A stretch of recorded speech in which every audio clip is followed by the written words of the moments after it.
Funding for this program is provided by... Additional funding provided by...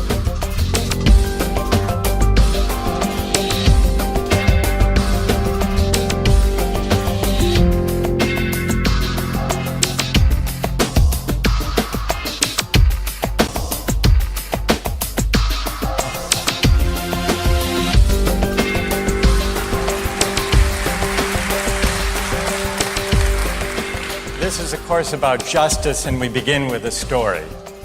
Suppose you're the driver of a trolley car, and your trolley car is hurtling down the track at 60 miles an hour, and at the end of the track you notice 5 workers working on the track.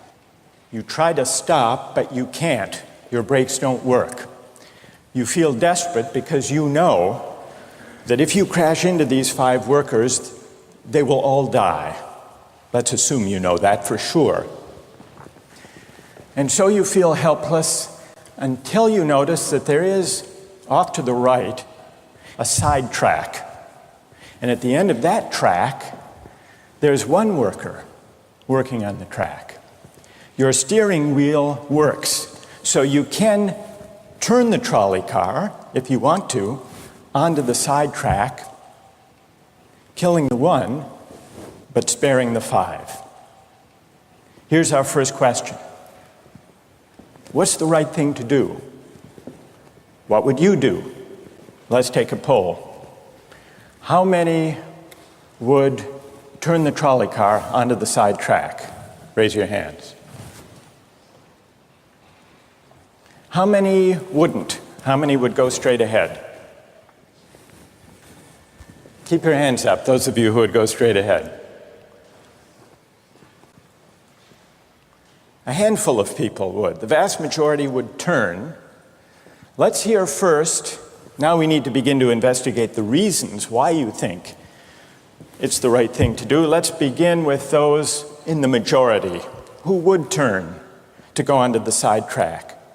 Why would you do it? What would be your reason? Who's willing to volunteer a reason? Go ahead, stand up.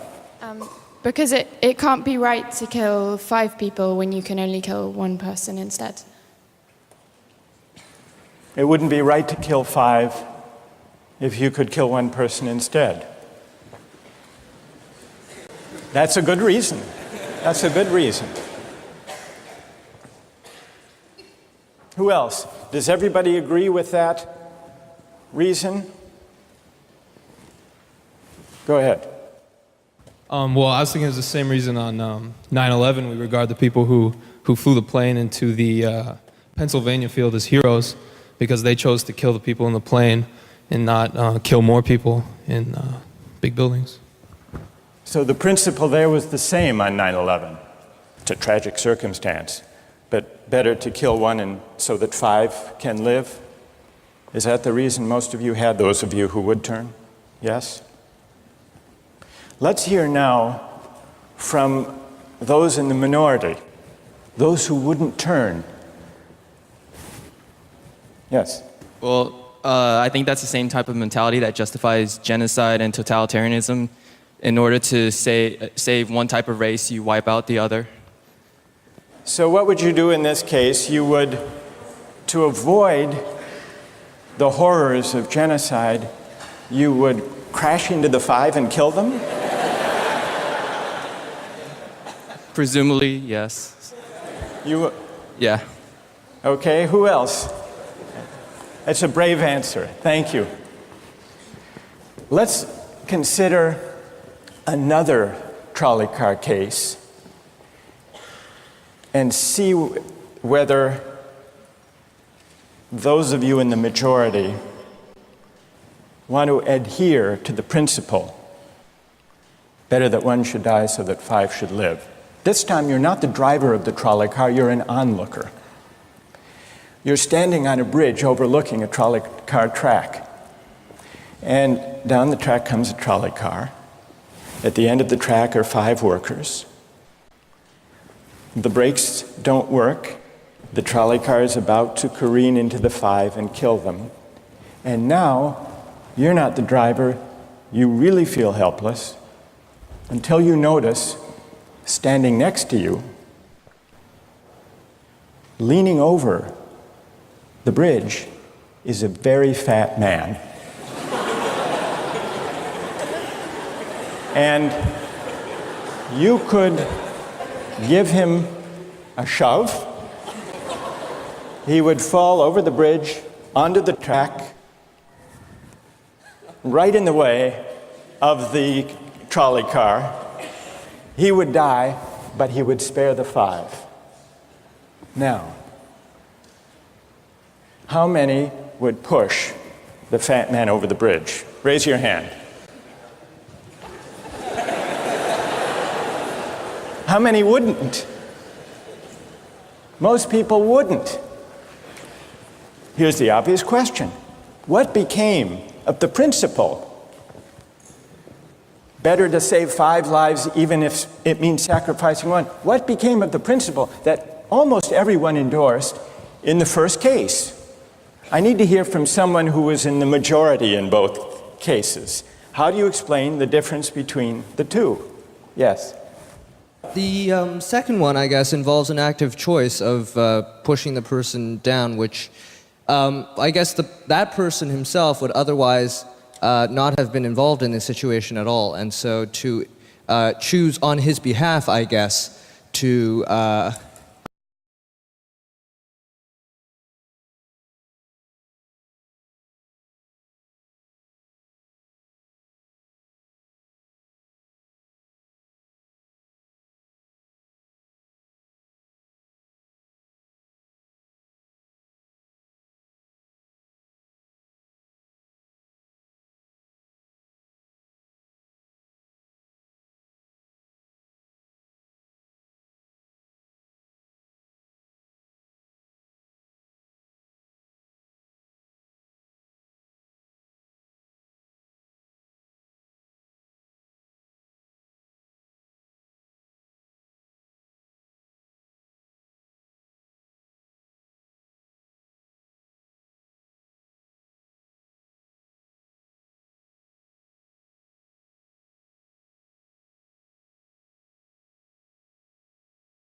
How many would save the 5?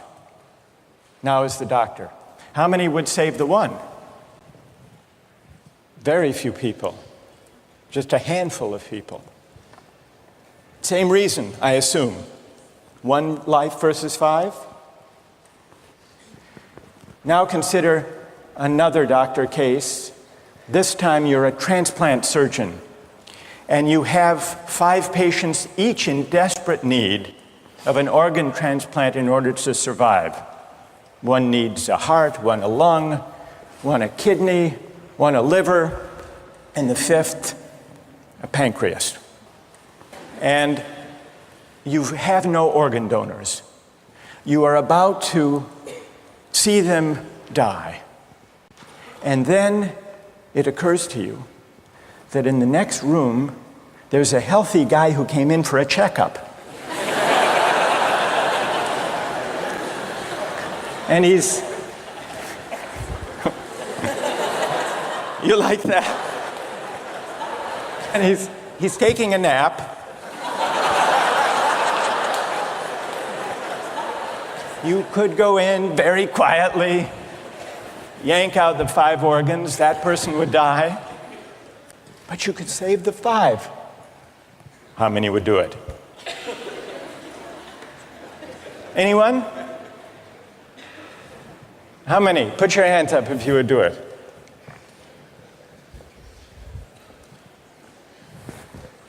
Anyone in the balcony? You would? Be careful, don't lean over too much. What? How many wouldn't? All right, what do you say? Speak up in the balcony, you who would yank out the organs. Why? I'd actually like to explore a slightly alternate possibility of just taking the 1 of the 5 who needs an organ, who dies first, and using their 4 healthy organs to save the other 4. That's a pretty good idea. That's a great idea, except for the fact that you just wrecked the philosophical point. Well, let's step back from these stories and these arguments to notice a couple of things about the way the arguments have begun to unfold. Certain moral principles have already begun to emerge from the discussions we've had. And let's consider what those moral principles look like. The first moral principle that emerged in the discussion said the right thing to do, the moral thing to do, depends on the consequences that will result from your action. At the end of the day, better that 5 should live, even if 1 must die. That's an example of consequentialist moral reasoning. Consequentialist moral reasoning locates morality in the consequences of an act, in the state of the world that will result from the thing you do.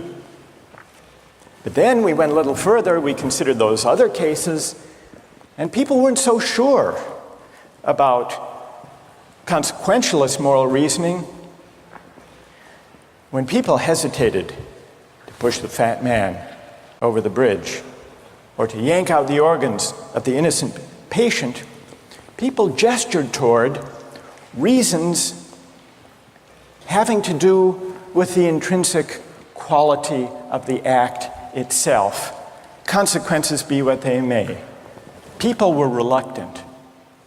People thought it was just wrong, categorically wrong, to kill a person, an innocent person, even for the sake of saving 5 lives. At least people thought that in the second version of each story we considered. So this points to a second categorical way of thinking about moral reasoning.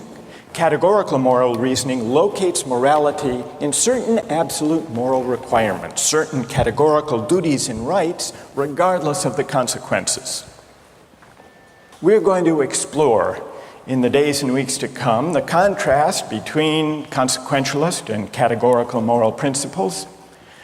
The most influential example of consequential moral reasoning is utilitarianism, a doctrine invented by Jeremy Bentham, the 18th century English political philosopher.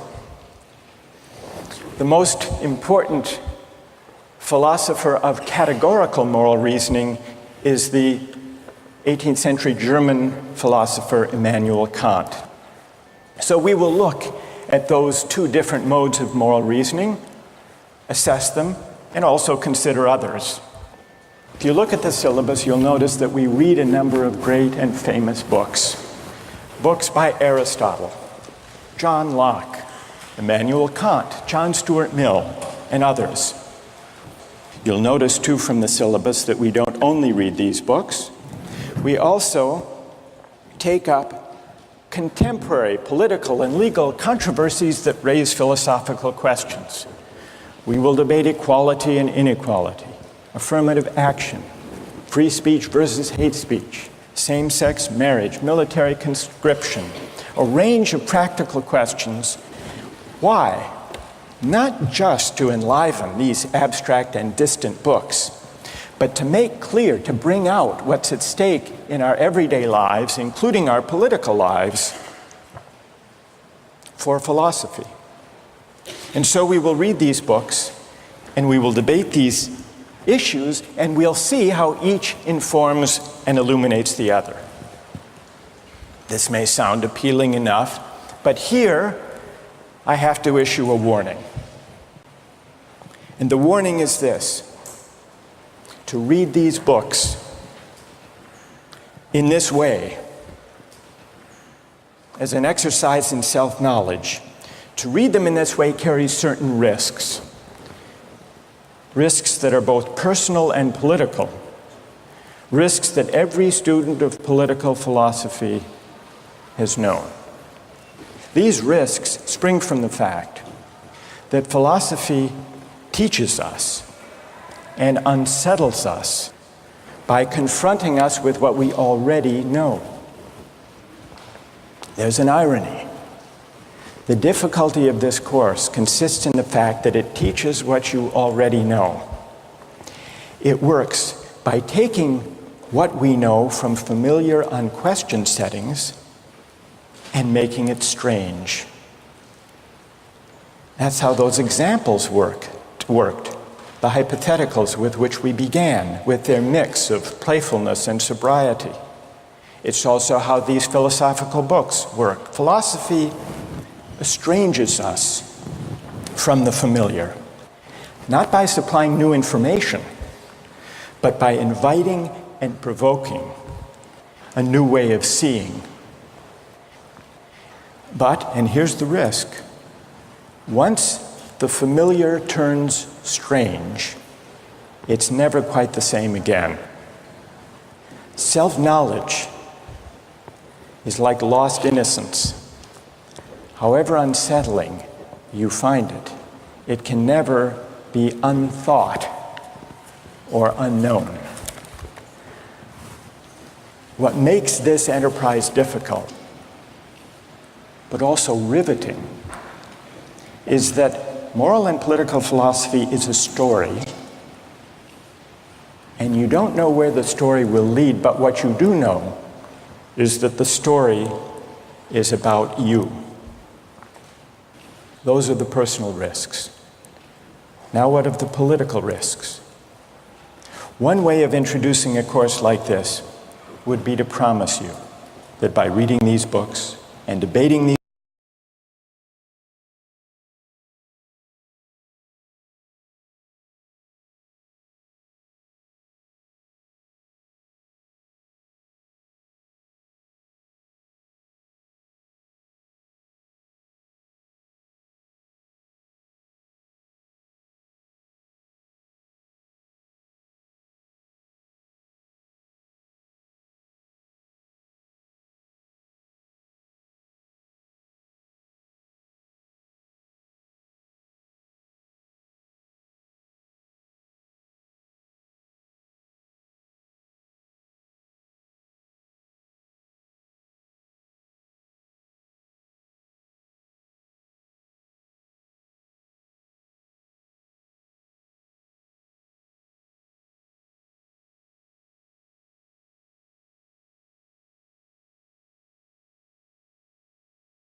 or the principles we were arguing when we began? And if Aristotle and Locke and Kant and Mill haven't solved these questions after all of these years, who are we to think that we here in Sanders Theatre over the course of a semester can resolve them? And so maybe it's just a matter of each person having his or her own principles and there's nothing more to be said about it. No way of reasoning. That's the evasion of skepticism, to which I would offer the following reply. It's true, these questions have been debated for a very long time. But the very fact that they have recurred and persisted may suggest that though they're impossible in one sense, they're unavoidable in another. And the reason they're unavoidable, the reason they're inescapable, is that we live some answer to these questions every day. So skepticism, just throwing up your hands and giving up on moral reflection, is no solution. Immanuel Kant described very well the problem with skepticism when he wrote, "Skepticism is a resting place for human reason, where it can reflect upon its dogmatic wanderings, but it is no dwelling place for permanent settlement. Simply to acquiesce in skepticism," Kant wrote, "can never suffice to overcome the restlessness of reason." I've tried to suggest through these stories and these arguments some sense of the risks and temptations, of the perils and the possibilities. I would simply conclude by saying that the aim of this course is to awaken the restlessness of reason and to see where it might lead. Thank you very much.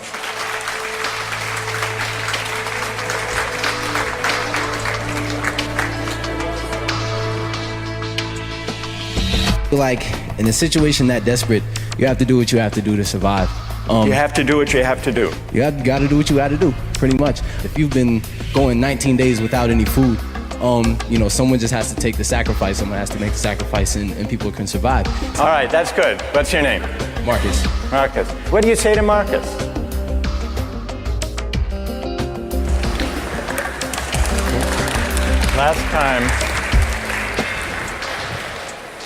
We started out last time with some stories, with some moral dilemmas about trolley cars and about doctors and healthy patients vulnerable to being victims of organ transplantation. We noticed two things about the arguments we had. One had to do with the way we were arguing. We began with our judgments in particular cases. We tried to articulate the reasons or the principles lying behind our judgments. And then, confronted with a new case, we found ourselves re-examining those principles, revising each in the light of the other. And we noticed the built-in pressure to try to bring into alignment our judgments about particular cases and the principles we would endorse on reflection. We also noticed something about the substance of the arguments that emerged from the discussion. We noticed that sometimes we were tempted to locate the morality of an act in the consequences, in the results, in the state of the world that it brought about. And we called this consequentialist moral reasoning. But we also noticed that in some cases, we weren't swayed only by the result. Sometimes, many of us felt that not just consequences, but also the intrinsic quality or character of the act matters morally. Some people argued that there are certain things that are just categorically wrong, even if they bring about a good result, even if they save 5 people at the cost of 1 life. So we contrasted consequentialist moral principles with categorical ones. Today, and in the next few days, we will begin to examine one of the most influential versions of consequentialist moral theory. And that's the philosophy of utilitarianism. Jeremy Bentham, the 18th century English political philosopher, gave the first clear systematic expression to the utilitarian moral theory. And Bentham's idea, his essential idea, is a very simple one, with a lot of morally intuitive appeal. Bentham's idea is the following: the right thing to do, the just thing to do, is to maximize utility. What did he mean by utility?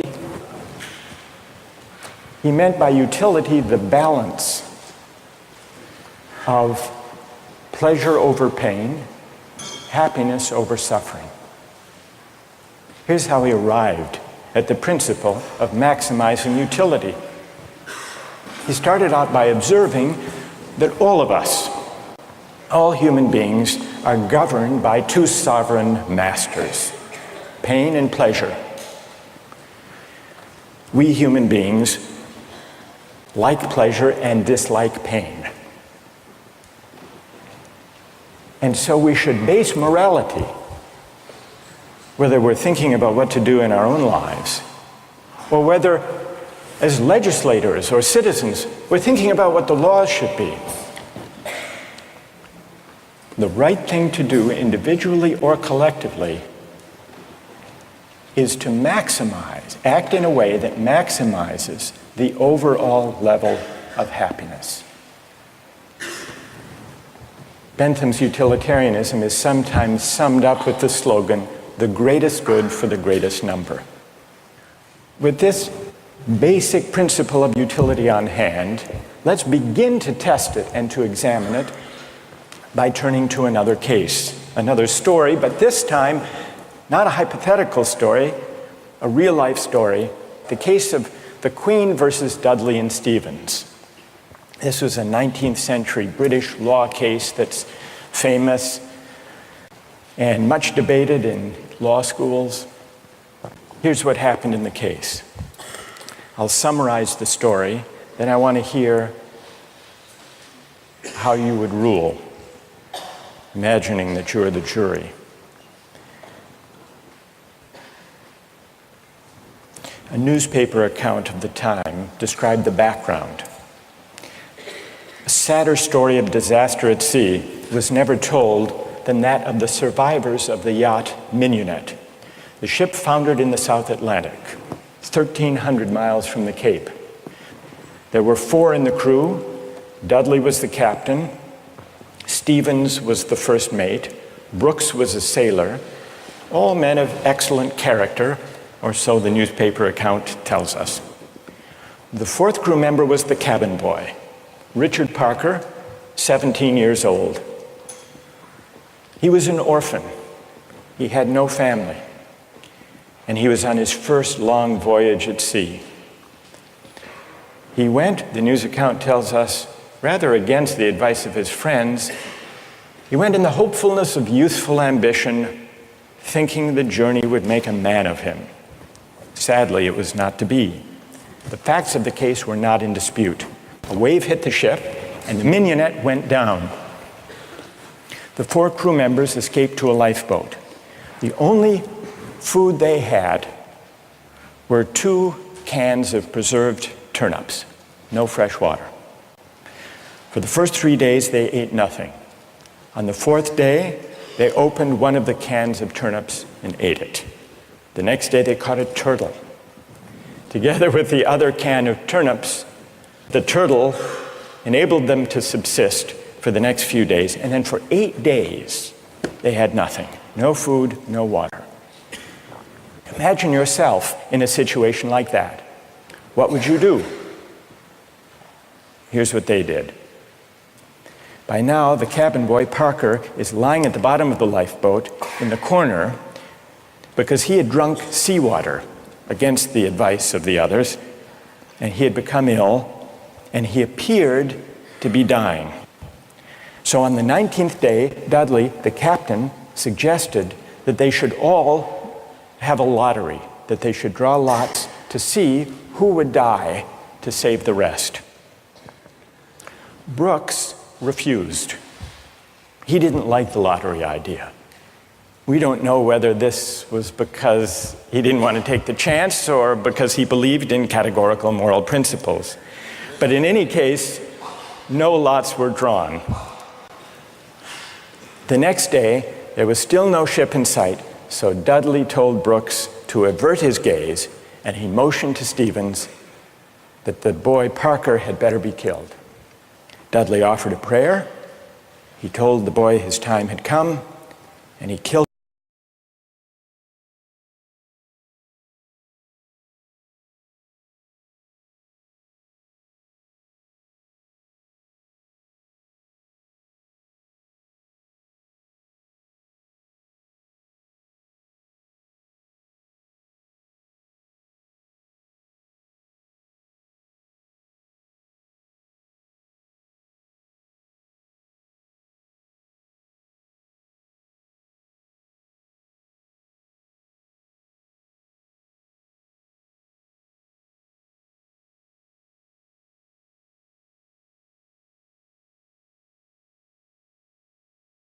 to Falmouth in England, where they were arrested and tried.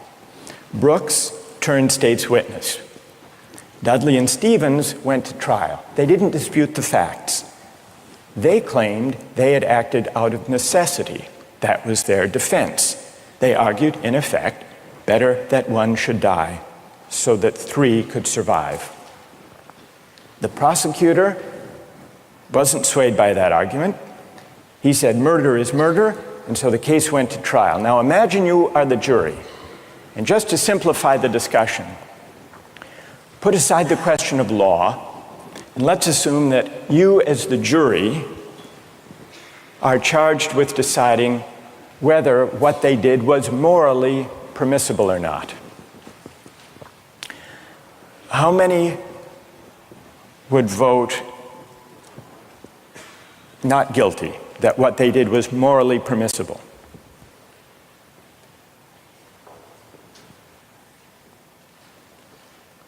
And how many would vote guilty, what they did was morally wrong? A pretty sizable majority. Now let's see what people's reasons are, and let me begin with those who are in the minority. Let's hear first from the defense of Dudley and Stevens. Why would you morally exonerate them? What are your reasons? Yes? I think it is morally reprehensible, but I think that there's a distinction between what's morally reprehensible and what makes someone legally accountable. In other words, as the judge said, what's always moral isn't necessarily against the law. And while I don't think that necessity justifies theft or murder or any illegal act, at some point your degree of necessity does in fact exonerate you from any guilt. Okay, good. Other defenders, other voices for the defense, moral justifications for what they did. Yes? All right, thank you. I just feel like in a situation that desperate, you have to do what you have to do to survive. You have to do what you have to do. You got to do what you got to do, pretty much. If you've been going 19 days without any food, someone just has to take the sacrifice. Someone has to make the sacrifice, and people can survive. Right. And furthermore, from that, let's say they survive, and then they become productive members of society who go home and start like 1 million charity organizations and this and that and this and that. I mean, they benefit everybody in the end. Yeah. So, I mean, I don't know what they did afterwards. They might have gone and kill more people, whatever. But what? What if they went home and they turned out to be assassins? What if they weren't going home and turned out to be assassins? Well, you'd want to know who they assassinated. That's true, too. That's fair. That's fair. Okay. I want to know who they assassinated. All right, that's good. What's your name? Marcus. Marcus. All right. We've heard a defense, a couple of voices for the defense. Now we need to hear from the prosecution. Most people think what they did was wrong. Why? Yes. One of the first things that I was thinking was, oh, if they haven't been eating for a really long time, maybe they're mentally like affected, and so then that could be used as a defense, a possible argument that, oh, they weren't in the proper state of mind, they weren't making decisions they might otherwise be making. And if that's an appealing argument, that you have to be in an altered mindset to do something like that, it suggests that people who find that argument convincing do think that they were acting immorally. But I want to know what you think. You defend them. You Yeah. vote. You vote to convict, right? Yeah, I don't think that they acted in a morally appropriate way. And why not? What do you say? Here's Marcus. He just defended them. He said, you heard what he said. Yes. That Yes. that you've got to do what you've got to do in a case like that. Yeah. What do you say to Marcus?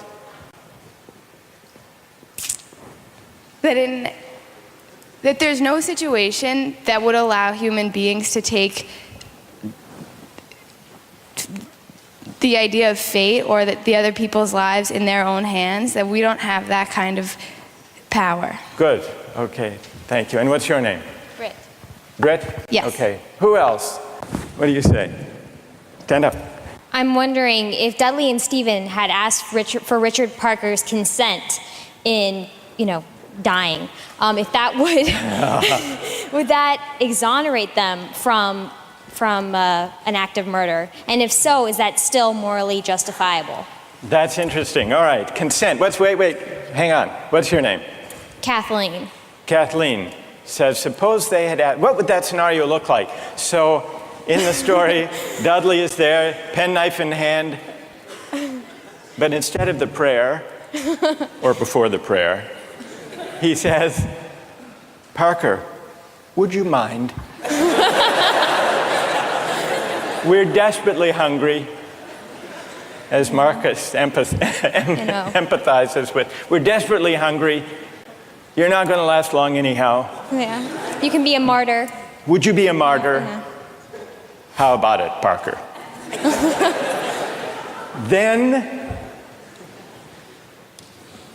Then what do you think? Would it be morally justified then? Suppose Parker, in his semi-stupor, says, okay. I don't think it would be morally justifiable, but I'm wondering Even then it wouldn't be. No. You don't think that even with consent, it would be morally justified. Are there people who think, who want to take up Kathleen's consent idea and who think that that would make it morally justified? Raise your hand if it would, if you think it would. That's very interesting. Why would consent make a moral difference? Why would it? Yes. Well, I just think that if he was making his own original idea and it was his idea to start with, then that would be the only situation in which I would see it being appropriate in any way. Because that way you couldn't make the argument that he was pressured, it's 3-to-1 or whatever the ratio was. Right. And I think that if he was making a decision to give his life, then he took on the agency to sacrifice himself, which some people might see as admirable, and other people might disagree with that decision. So if he came up with the idea, that's the only kind of consent we could have confidence in morally, then it would be okay. Otherwise, it would be kind of coerced consent under the circumstances, you think. Is there anyone who thinks that even the consent of Parker would not justify their killing him? Who thinks that? Yes, tell us why. Stand up. I think that Parker would be killed with the hope that the other crew members would be rescued. So there's no definite reason that he should be killed because you don't know when they're going to get rescued. So if you kill him, it's killing him in vain. Do you keep killing a crew member until you're rescued and then you're left with no one? Because someone's going to die eventually. Well, the moral logic of the situation seems to be that they would keep on picking off the weakest, maybe, one by one, until they were rescued. And in this case, luckily, they were rescued when 3 at least were still alive. Now, if Parker did give his consent, would it be all right, do you think, or not? No. No. It still wouldn't be right. And tell us why it wouldn't be all right. First of all, cannibalism, I believe, is morally incorrect. So you shouldn't be eating a human anyway. So